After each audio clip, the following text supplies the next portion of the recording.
Hello and welcome to Daily Politics on Trust TV, your destination for discussions on politics, policy and governance. I am Hamza Idris. Tonight we delve into the growing conversations about the 2027 elections, almost midway into the President Bola Tinubu administration, which largely focus on strategic positioning, seeking political relevance, and forging political alliances to wrestle power from the incumbent. While the permutations are getting intensified, the vast majority of Nigerians who constitute the voting population are currently bearing the brunt of deficit in governance, and it appears they have been sidelined in the conversation. On Daily Politics tonight, we ask, where is the place of the citizens in the ensuing 2027 political calculations? What are the current trajectory and alternative voices in dealing with existential issues of tackling corruption, insecurity, and addressing poverty, unemployment in the face of rampaging hunger? And joining us to provide the answers to these questions are two gentlemen. Barrister Buhari Yusuf is a lawyer and public affairs analyst, while Honorable Samuel Danjuma is an MPC Chieftain. Thank you very much for joining us on the program. It's a pleasure, man. Thank you very much. Of course, before we delve into the conversation proper, here are some major developments in the polity. Malam Nasir El-Rufai, former governor of Kaduna State, has aimed a dig at Governor Obasani, his successor. El-Rufai stopped from becoming a minister in 2023 by his opponents in the ruling All Progressive Congress, APC. He has recently become a vocal critic of the party and Tinubu's administration.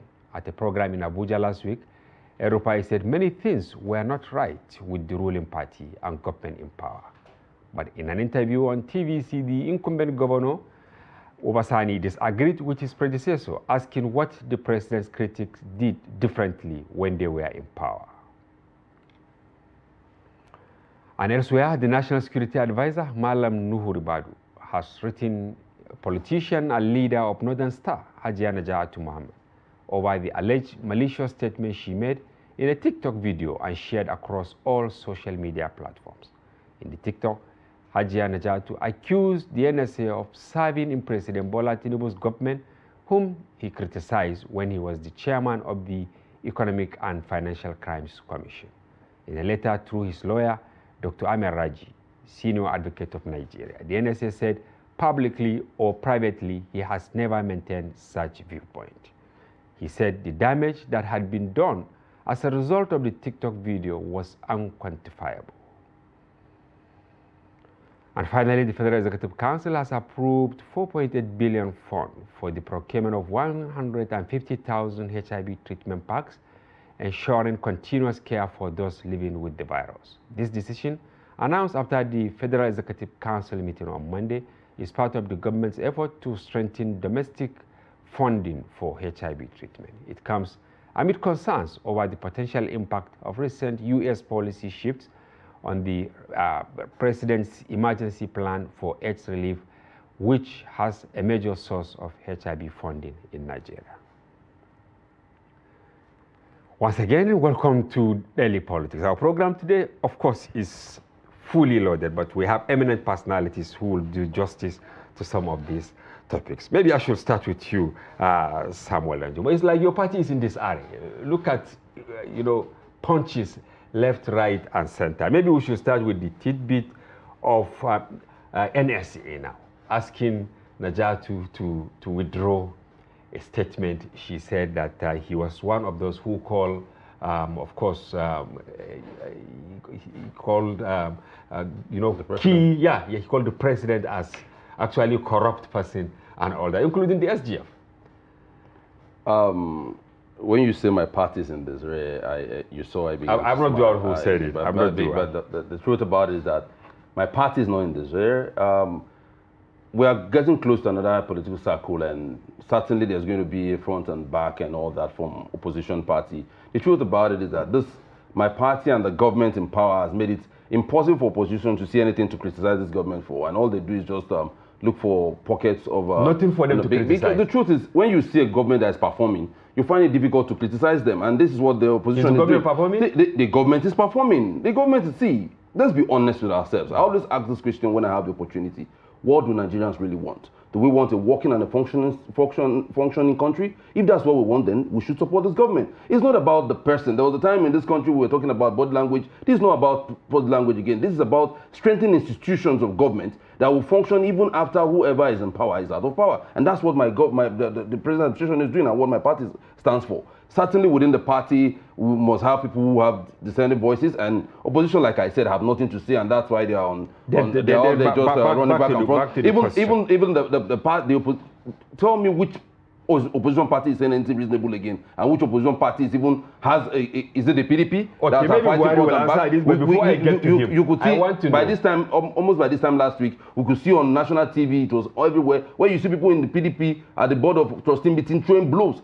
That's not what's happening in my party. That shows that they have nothing more to talk about, and they're now busy fighting themselves. So my party is doing excellently well, and Nigerians should give my party all the support they want to make sure we succeed in delivering the dividends of democracy, which we promised the people when we came. Are you in support of Ribadu now asking his lawyers to write Najatu? See, to withdraw. I've told people, when you want to criticize government, be constructive in your criticism. You don't have to go about one's character. You don't have to go about one's past and the rest of them. You should be factual. If she has evidence, thank God what the NSA has done is to go legally. If she has evidence to prove that what she said about the NSA is true, she should tender it in court. It's as simple as that. We have a lawyer in the house. Yes, Barrister, I want you to come in here. Nurubadu is asking Najatu to withdraw statement, calling him actually a double-faced person of sort, by criticizing Tinubu when they were all in the opposition and all that. Now he's actually serving the same man. I think that statement from Najatu Muhammad is one of these oft-repeated mantras in our political discussions. I think a lot of people have said something like that, but we shouldn't also forget the fact that right in our constitution is a qualified donation. So when you make an allegation, you have to come with a very substantial, material to back it up. I think if she is exercising her right under Section 38 of the Constitution, yeah, we'll go to Rufai. Yes, Ribadu has a cover under the same Constitution to ask that his integrity as a leader, as a Nigerian, should be protected. But it's now up for grab of whether she's going to go by the condition offered to her by his lawyer, or to call their bluff off and to insist that what she said, she has materials to back them up. We watch the drama as it unfolds. Let me say a little about what my friend is saying. My friend might not be in a good position to say whether things are going well. PDP too doesn't have, the opposition doesn't have the right, the frame of mind to give this assertion as whether things are going well. The right people to say this is the citizen office. Which is actually the main topic of discussion today. So you think maybe he's also biased? No, I think he's consistent with what he's comment. Barrister said you are biased. No, I'm not saying he's biased. I think what is this? Or you are partisan? No, I'm not being partisan. First, I'm a Nigerian before I become a member of a political party. Yes. Now, and my responsibility to the people is to be honest in my assessment and analysis of workings of government. Now, when the barrister said that it's not of me nor of the opposition to say that it has to be the masses, I want to also remind barrister that I live in Nigeria. I live in the Federal Capital Territory. I buy things from the same market with every other person. So I feel the pulse of the people. And I'm not just saying this. I'm telling you that it's a process. Now, where was this country before the economy of this country before the invent of this administration? That's what we should be looking at. Are we making progress? Yes. Is there a way forward? Yes. Are there signs that things are going to get better? Fine. Now, as a Nigerian who believes, and as a young progressive politician who believes that this country is the only place I have, and I believe that this country is going to survive, this country is going to prosper, I should be positive in my assessment. I should believe that things are going to get better. And one Nigerian that doesn't believe. I have just one question for you before we move to Rufai. Okay. I know that in no, this studio. Let me say something here, please. Quickly, yes. You see, I think the leadership, the president admitted a lot to the deficiency, to the flow, the obstruction in the activities of governance, the delivery. He admitted that. So I think I would want my friend to be a little bit generous with facts, that indeed things are not what they are today. But they can his get expectation better. might be, you know, an animated expectation. But are we working towards that? Maybe yes.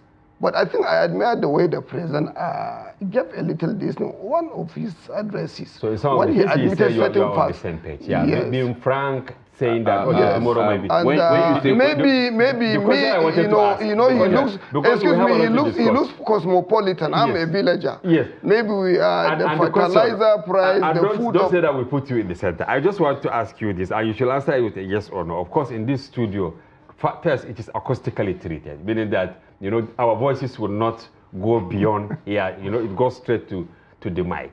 Assuming we are in front of Wuse Market now, will you say what you said? Will you repeat it? Yes, I will repeat it. And this is, one thing that I've always said is this, whenever I have this opportunities, those who handle the media of the president or this administration have a lot of job to do. There's a lot of things happening within this administration to better the lots of Nigerians that are not even there in public domain for people to even know what government is actually doing. And every time I have the opportunity, I call on the National Orientation Agency, I call on the Minister of Communications, I call on the special advisors to the presidents on media to tell Nigerians what this government is actually doing. First, let people understand what was the situation of things before you came in. Well, we know that dollar was less than 700. You know that dollar was less than 700, but you and I know that in this country, the previous administration was subsidizing the dollar with a 1.5 billion dollar monthly. But the subsidy, we're driving somewhere. For you to assess this government, you said the dollar was this amount before the event of this administration. Fine. That was what we told, but there was something going on behind that nobody knew until after that administration left. So we should be honest to Nigerians. Let Nigerians understand what the situation is, what the government is doing to better their lots. And I still say, in front of Wuse Market, in front of Suleja Market, and I will say you believe that this government will stone you to death. It's not about stoning me to death. Okay, it's how do I present it.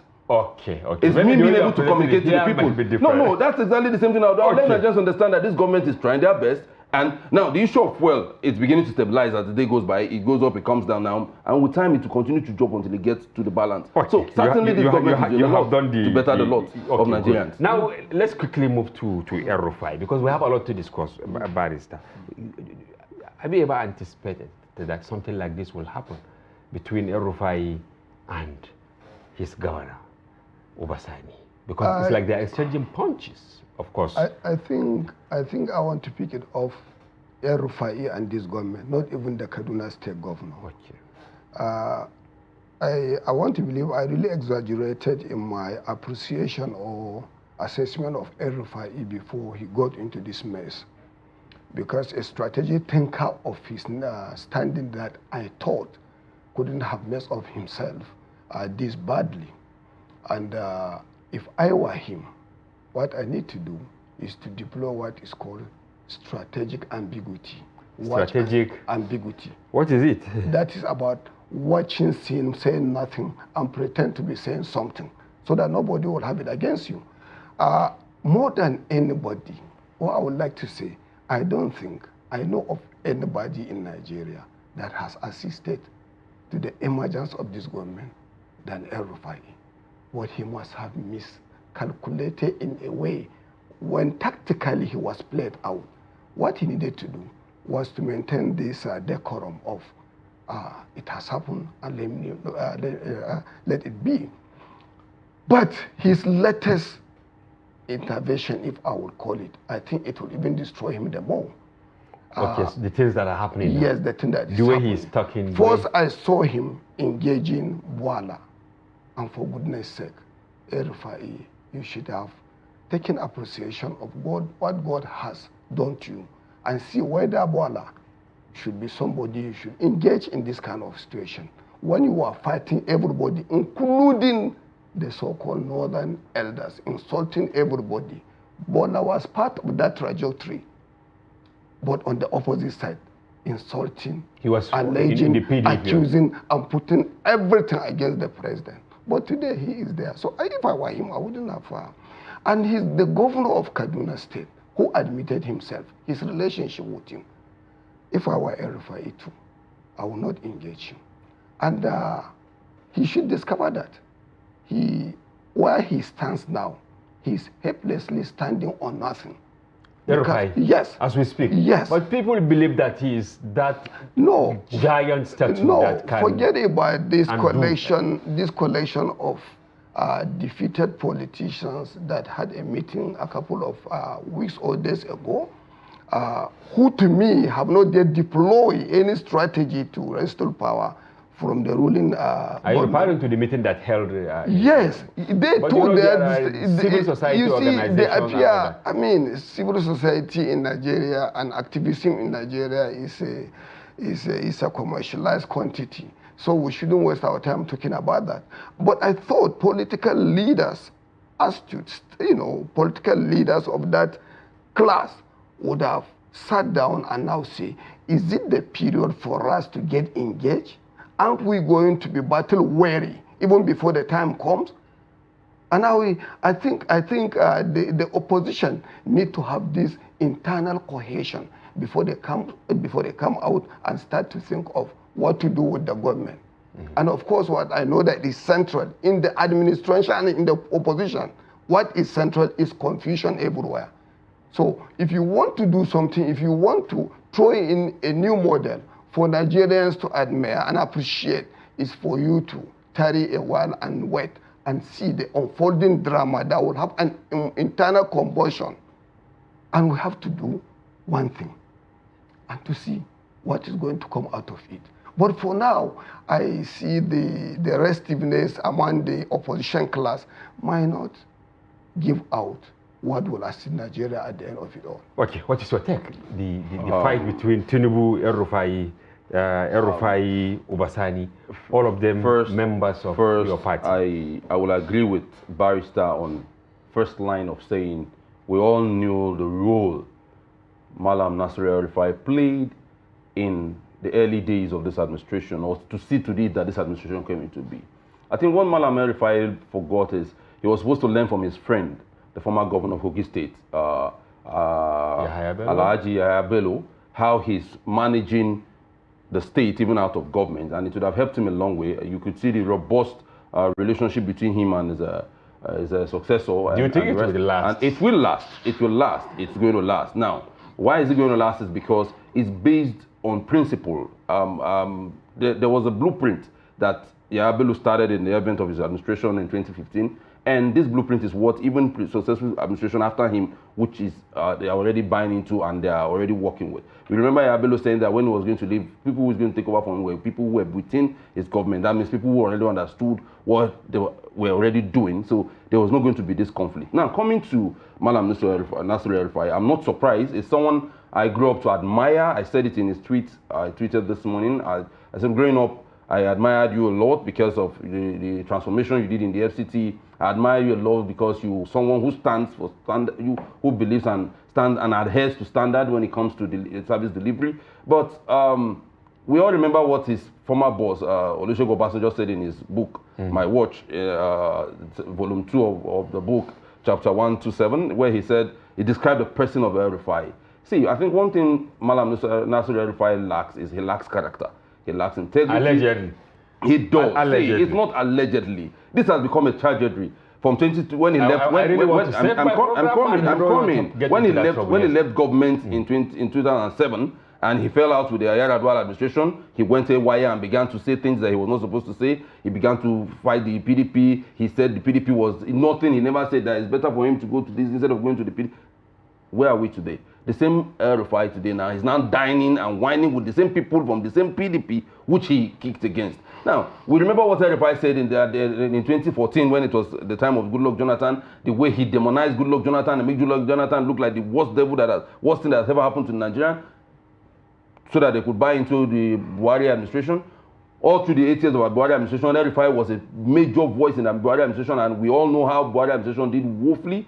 and he's never said anything. Now, if El-Rufai had the opportunity of becoming a minister under this administration, I put it to you, El-Rufai would have not been saying what he said. And I still put it to you, the person of El-Rufai, why I say he lacks character and he lacks integrity. If El-Rufai and the APC with the Bola Ahmed Tinubu administration and the governor of Kaduna State gets back to bed, you'll be surprised when El-Rufai will begin to say the next minute how he will praise this government to high heaven, how he will tell Nigerians that the best thing that happened to Nigeria was having President Bola Ahmed Tinubu. See, Malam Nelson El-Rufai is not concerned about the masses. He's concerned about himself. He finds it difficult to survive out of corridor of power. And whenever he's not there, you see him begin to blah. We hope we get the opportunity to have him so that he can defend some of the allegations. No problem. Yes, over to our main topic of discussion, Barrister Buhari Yusuf. Imperatives of building a people-centered conversation. You can see now we just took two tidbits, issues that happened today. And you can see, assuming we are to dwell on them, this 1 hour will not be enough for us to exhaust just two issues that we picked.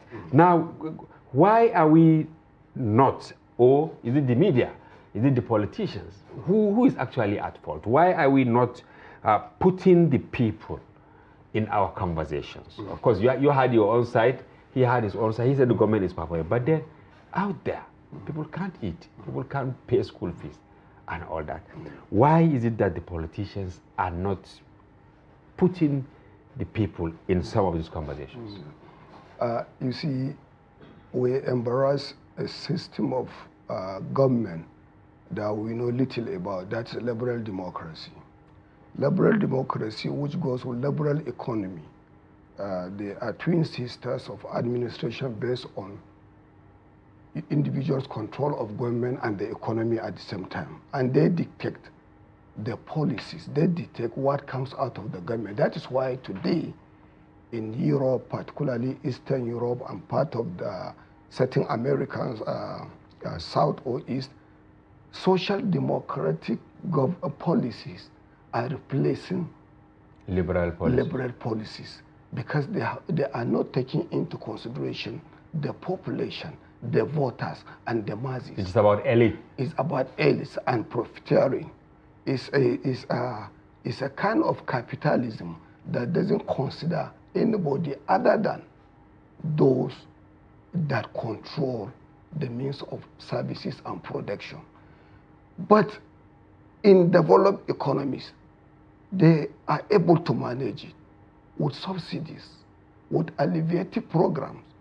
That is why when my friend was talking about and accusing Buhari of aiding our currency and doing things, and to him is condemnable, I say, you see, another class of liberal economy without corresponding liberal democracy to push it through. Every economy, including American economy, is an aided economy. We are in trouble because we think and believe that the market determines what we eat, forces what of we wear, demand and the forces of, and these are the contradictions. This is why he is comfortable with a liter of fuel, almost 1,100. Mudu of shinkapa, let me call it mudu of shinkapa so that people really understand me, getting to 2,000, about the price of a bag a couple of months ago. And we think insecurity will leave us, and security in this kind of situation. I want to say the president might have a different understanding of the situation, depending on the briefs he is getting. But I think he is coming closer. He is coming closer to the realities on ground. And I think some of these issues that he is trying to bring up might, maybe to some extent. But the truth is that third world democracy, particularly African democracy, does not in any way have a consideration or contemplation of the people it governs. And that's the reason why you see surrounding us coup going on. And I said something, let me say it here with this opportunity given to me. The threat to democracy is no longer the military institution today. The threat to democracy is no longer the military, yes, but the reckless political class that is wasteful in nature, greedy, and above all, directionless. That is why we are where we are. That informed the reason too nobody is any longer talking about the mandate of 4 years given to this leadership now, but we are already talking about 2027. This is part of the contradiction. That's maybe Danjuma should come in here. Yes. Will you defend some of the issues he raised? That of course the threat to our democracy is not military. And Abdulsalami said it, I think, a few days ago, that you know, military rule is no longer fashionable. But what Barrister said is that the reckless ruling class is the greatest threat to democracy, and he hopes that the president will continue to inch closer to understanding the reality. Do you think the president is actually living in the comfort of the villa? No, the president is not living in the comfort of the villa. The president is listening to the pulse of the people. The president understands the pain, the suffering of the people, and he's doing everything he needs to do to see to it that he gives and delivers on the mandate that was given to 4 years mandate that was given to him. Earlier this morning, I was listening to an interview granted to former military head of state, Major General Abacha, where he talked about an all clip. Yes, and he talked about we were asked questions about annulling of the June 12, 1993 elections and the problems and all of that. And he talked about something. He said that the 6 geopolitical zones were created to be able to solve the issue of marginalization, and there's no part of the country that would not say they are being marginalized. And that one thing he also said again, which I want to agree with Barrister Litu, is he said that the problem is some politicians are ready to go to any length just to get political office at the expense of the people, not minding the effect on the people. I think that's what is happening with those he called the defeated politicians who are now ganging up together and forming coalitions against this administration. What Nigerians should be thinking about is, I've been saying this whenever I have this opportunity, that elections are still months and like 2 years away from now. And what we should be thinking about is, how do we deliver on this mandate of 4 years that is given to this administration? How do we better the lots of the people? When it comes to 2026, you can now begin to weigh the options and see. I think what the opposition are doing is causing distraction in the polity and not even letting government focus on delivering on the mandates that the people were giving to them freely. So I think it's high time Nigerians begin to ask these questions. What are our representatives doing? But I insist, Honorable Samuel, don't you think it is the government that is giving the opposition the room, the breathing space to actually key in? To be fair and to be honest to this administration. Now, let me let you understand something today. In 2022, I was one person who was on national TV shouting on the top of my voice that if President Bola Ahmed Tinubu was my father, I would do the same thing, telling all Nigerians not to vote him. Then I was supporting Atiku Abubakar. So you are also in the PDP before? Yeah, I decamped from the PDP to the APC. Now, when I... Wasn't that a suicide? No, it wasn't a suicide. When this government... As a young progressive politician who believes in the betterment of my people, when I see a government who has started a policy that has to do with strengthening government institutions and not body language, I had no choice than to buy into it and give it all the support I needed to give to see to it that I bring it home. Now, Barrister said something. In this part of the world, the party in government takes it all. So for you to be able to attract anything home for your people, you have to be in the center.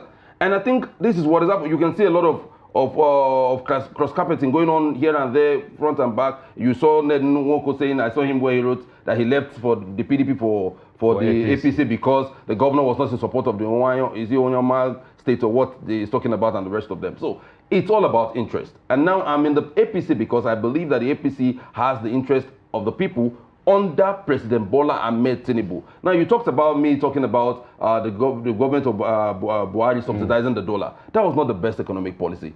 Subsidizing the dollar was what? But we're borrowing funds to subsidize the dollar. You see, it is said in the good book. Maybe you have to. No, I'm coming. Yeah. It is said in the good book that a good father leaves inheritance for his children, not debt upon debt and upon debt. Now, but unfortunately, you and I agree that before now we could see the humongous amount that was used to paid for subsidy, for fuel subsidy under the Buhari administration. The same administration who came out to tell Nigerians that there was nothing like subsidy, paid the highest subsidy under his administration. And you and I know that since the removal of subsidy, the consumption of PMS in the country, the rate has dropped drastically because they have been able to, at least to an extent, caution that corruption that has been going on in the subsidy, in payment of subsidy and the rest of them. See, it takes time. I really don't want to play the devil's advocate. Change takes time. Change takes time. Change is painful. Change is will the constant thing. And with time, will there be light at the end of the tunnel? You made mention that all over the world, yes, people are being subsidized. Yes. Now here we are, Danjuma saying we were worse off during Buhari. But I know people are saying bring back our Buhari because they said the end justifies the means. Whatever government will do to make life convenient, comfortable for people, so be it. What is your take? Now, first of all, I think APC might not be happy with him, saying that Nigerians are punished simply because our fuel is exported to the neighboring countries. So it's called collective punishment. Collective punishment? Yes. Because my neighbor is benefiting from me, let me produce a policy that will subject the neighbor into hardship and my own people too into it. I think the government need to address this issue of collective punishment. This reckless liberalism in our economy. We have not reached there. We are not producing nothing. We are not exporting nothing. We rely on this local domestic economic production that circulate around us. Every economy should be aided. The problem that Buhari has, and I pity him, he had people that govern with him that are not ready to come out and stake their neck. And I praise the people of Jonathan. Up to today, they are standing with him and they're coming out to defend his government anytime the government is defended. Buhari is not a sort-out. When he was there, he wasn't. He did a lot. We have seen a lot of infrastructure development. We have seen a lot of maintenance of sanity in our currency changes and what have you. What is the role of government? Yes, and we have seen in our agricultural production, the prices were stabilized to a very large extent. So I think what this government is doing is wrong. If today as an APC person would condemn Buhari, who aided their victory, who was largely the reason in the north why the government was elected, I think he's not fair. He's not fair. He's not fair to do. And I think I'm coming. Please, let me come down. It's very important. My point is very important. Then I know the president, President Tinubu, who I know is a very astute politician, will not buy into his calculation that Buhari's government was rubbish and very close to the president. Even though I will allow him, I will not play the devil's advocate. People are saying Buhari did not help. Yes, out of something to say, because they do not really appreciate the contribution of Buhari to the coming of this regime. Okay, we're actually discussing the place of people. So let's not deviate from Let's not debate, but let me clear something here. Now, he's saying, I have not said I'm condemning President Buhari, but I'm telling you that President Buhari's policies were the reasons why we are where we are today. But why is it that people are still asking for those policies to return? No, why are the people asking for it? Now, we all know what Ngozi Okonjo-Iweala said at the tail end of the PDP administration in 2014, that whoever is going to become president after the Jonathan administration should come up with a strong economic policy and economic team to be able to wade the storm. If not, Nigeria is going to nosedive. I think if President Bola Ahmed Tinubu had come in immediately after the Jonathan administration, by now would have gotten it better. Now, thank God he also said that people within the Buhari's administration were not really there, were not patriotic, were not really there for the country, and they didn't really do. So this shows and portrays the point that I'm really saying that the Buhari administration did a lot of policies and assault that this administration is trying to put on track. Okay. Now, you and I know, you and I know that the man who was in charge of the CBN under the Buhari administration, what's happening to him as we speak? Well, that's a topic for another day. Barrister, now existential issues of tackling corruption, insecurity, and then poverty is not anywhere in the table of discussions, in the power cycle. Yeah. Why are we here? Is it not too early to start talking about 2027 as he actually alluded? Yes. When the political environment devoid of positive activity that will divert the attention of people resort to, we are tired. Let us just jump to 2027. I think this is part of the conversation. Okay. It's like so I think what the government will do to slow this surge, this rush to 27, is to bring up activities that will slow down that pace, which to me is not only diversionary, but will put the government in a cumbersome situation. I am not saying that certain policies of the present administration are totally out of, but they should wear human face. I'm a villager, and I know the situation we are going to. And I said so, and I will repeat it now, that even the president admitted a lot of things that are not going according to his dictates. But yeah, he should understand that when that his statement of the total withdrawal of subsidy will elicit a lot of things that will be very difficult to control. And typical of Nigerian politicians, just like my friend said, they are not ideologically consistent.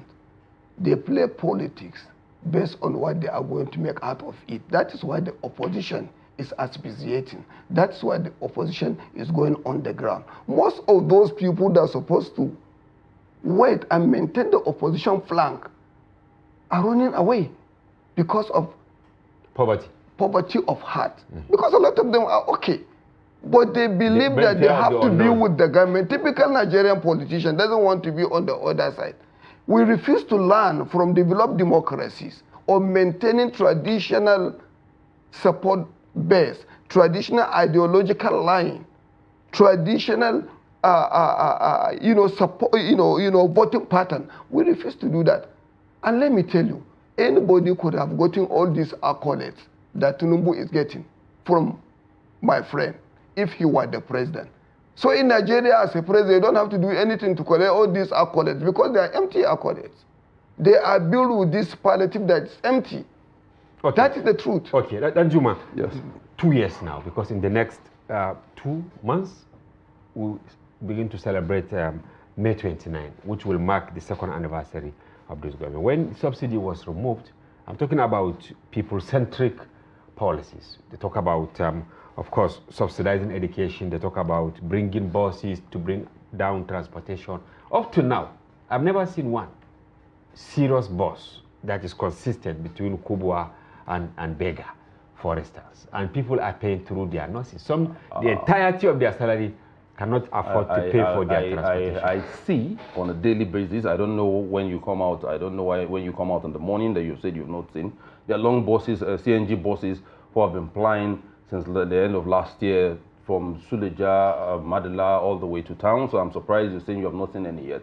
See, a removal of subsidy was there was no presidential candidate that did not talk about removal of subsidy when they were But you can see, Atiku is saying if he was the one, he wouldn't have approached it the way Tinubu. Now, he will say that from the comfort of his zone because he's not the president. If he was the president, the same thing. They would have said it. They will say it now because they are not the one on the seat. And when Barrister says that everybody who was the president would have gotten the same empty accolade, and I look at it and I laugh. These are not empty accolades. Are you sharing yours from your heart? I'm telling you, I'm a progressive young politician. I was on a sister station 2 weeks ago when we talked about the Minister of Power putting 8 billion to subsidize Nigerian. You could watch that clip when we are done. You could see the way I don't say it because I'm a party man. I am first a Nigerian before I became a member of a political party. So what my allegiance is to the Nigerian people, not to the party. But now, do you think Nigerians I'm a party man? Are Nigerians happy with your party? Nigerians, the question is this now. You will say, are Nigerians happy with my party? There are elections that have happened after the event of this administration. And what was the result? If Nigerians were not happy, my party would have not won those elections. Nigerians are happy with my party. I just told you that people say they were compromised. They were given a cup of rice because they are hungry. This is when opposition wants to paint the ruling party in bad light, they come up with all this. There was no party that did not go to campaign. There was no party that did not share things to the people. There's no party that did not seek for people's vote. Every party did it. My party did the same thing. And my party did the same thing, not just given to the people. My party also sold their policy to the people, and the people bought into their policy. Seeing what the present administration is doing at the center, people felt that it is better to align with the center to make sure they bring home the dividends of democracy. See, politics is all about interest. Everywhere in the world, politics is all about interest. So if you say people are leaving this party to this party because people have ideology, what is happening is, I told you, what this administration has been able to do, and why this administration is silencing opposition is because this administration is about building stronger institutions, not about building people. It's not about person, it's about the institution that will live the test of time even after this administration leaves. And when they say that it's double punishment, I look at it and I laugh. Now, you say you subsidize something in this country, even Nigerians do not see it to use.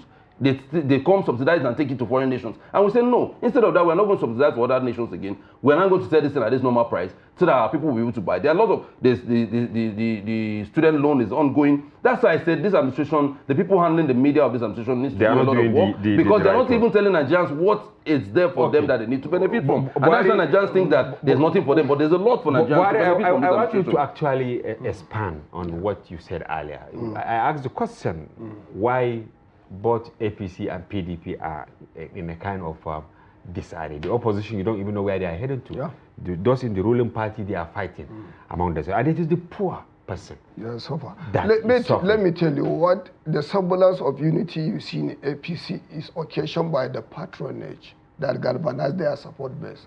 Remove the patronage and see.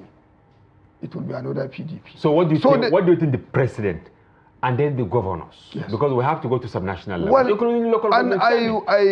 What can they do to actually bring I really people appreciate the way that you bring up the issues of, brought up the issues of the governors. To be fair to the federal government, yes, they have given money more than any administration today, subnationals. Thank you. That is the truth, more than their expectations. But are you aware that money has been eroded by inflation? Because a governor will tell you that he rather have 1 billion of pre-Tinubu era than 4 billion of Tinubu era. He must say so. But even with the inflation, what have you done with the utility value of the little that the inflation left it for? What have you done with it? Go to the state, particularly northern Nigeria, and see ineptness, and see lack of focus, and see lack of coordination. What my friend was talking about, institutional growth, fantastic. But my brother, go to the state and see whether there are presence of institutions. Yes, the federal government might be making attempt to see that institutions are strengthened so that it will navigate us through, and you will have this permanency of governance. But the states are nowhere to. And unfortunately, this is the contradiction in federalism. The center has little to do in maintenance of order, laws, and what have you in the sub-nations. Everyone is king. But again, my friend should understand, we are in a situation, emergency situation. We don't begin to talk about the economic niceties, the beautiful lexicon of the economy. We should work towards making sure that the system survive, the people survive. Before talking about economic niceties. Okay. Now, maybe I will take your final words, because we are actually when he talks about the state, thank God you came up with that. I don't know which state he's from, but from my own state, Kogi State, where I come from, the people are feeling the presence of government from the state government up to the local government level. There's prompt payment of worker salary, projects are going on, workers' welfare are taken care of. Yes, as of yesterday, the governor but I'm insisting, yes, I said that salary arrears of 2020 should be paid to workers and the rest of them. All governors and those laudering their image, they keep saying. No, it's not about laudering image. You can go to Kogi State. What do you think must be done at all levels to actually douse tension? That is what, see, this administration, I talked about building institutions. This administration was the first administration that has been able to see to it that local government autonomy comes. Up to now, they didn't get the money. The last story we had was that they need to bring their audited reports for 3 years or whatever. Don't you think this is actually deception in a way? Because people are beginning to even question the integrity of some of these claims. It's a process. It's not. It's a process that has been left fallow for years that needs to be put. I told you something, that change is a difficult thing. Change is hard, and this administration is doing everything to make sure that for 2 years, for 2 years after the removal of subsidy, we are still saying Nigeria has been in this mess for over 50 years, and you expect this administration to just do magic in 2 years? It takes time. That's why this administration is concentrating on building institutions that will stand the test of time and be able. Thank God Barrister agreed with me, and with time, these institutions will be able to now galvanize and make sure that things are done the way it should be done. Then frankly speaking now, I don't say it in more than 30 seconds. What do you think President, the ministers, governors, local government chairmen must do before May 29, 2026, for instance? Beautiful. Please, in less than 1 minute. I've always said that every Nigerian who has the opportunity to be in the position of government or in position of authority should first prioritize the welfare of Nigerian citizens, from the president to the ministers, down to the governors and to the local government chairman. Think of Nigerians. Make sure that when you are given an assignment to better the loss of Nigerians, you carry out that assignment. Be patriotic, be people-centered, and be concerned about Nigerians. Let me have your last words. Yeah. The same question. What do you think the president must do? Ministers, local government chairmen, head of agencies and all that. Because Nigerians have been pauperized. Simple. And this should be in less than 1 minute. Yeah. Okay, simple. Subsidized fertilizer. Okay. Subsidized fertilizer. Subsidized fertilizer. Arrange this coupon that will allow workers and commercial transporters to buy fuel at a subsidized price. Okay. I mentioned 2 people, workers and transport, commercial workers, to buy fuel like vouchers of sorts. Vouchers and a coupon. Thirdly, let us invest heavily on security. To secure the country. To secure the country. All right, thank you very much, Barrister Buhari Yusuf, lawyer and social commentator, for your informed perspective on the topic, imperatives of building a people-centered conversation. We thank you for coming to the program. Thank you for the opportunity. And of course, Samuel Danjuma, thank you for coming. We hope to have you again. And viewers, that's a wrap on today's package. We hope you found the conversation engaging and informative. And be sure to join Daily Politics airing every weekday and our special packages on Friday and Sunday, during which we open the telephone line for you to comment on national issues. From here, bye-bye for now. I am Hamza Idris.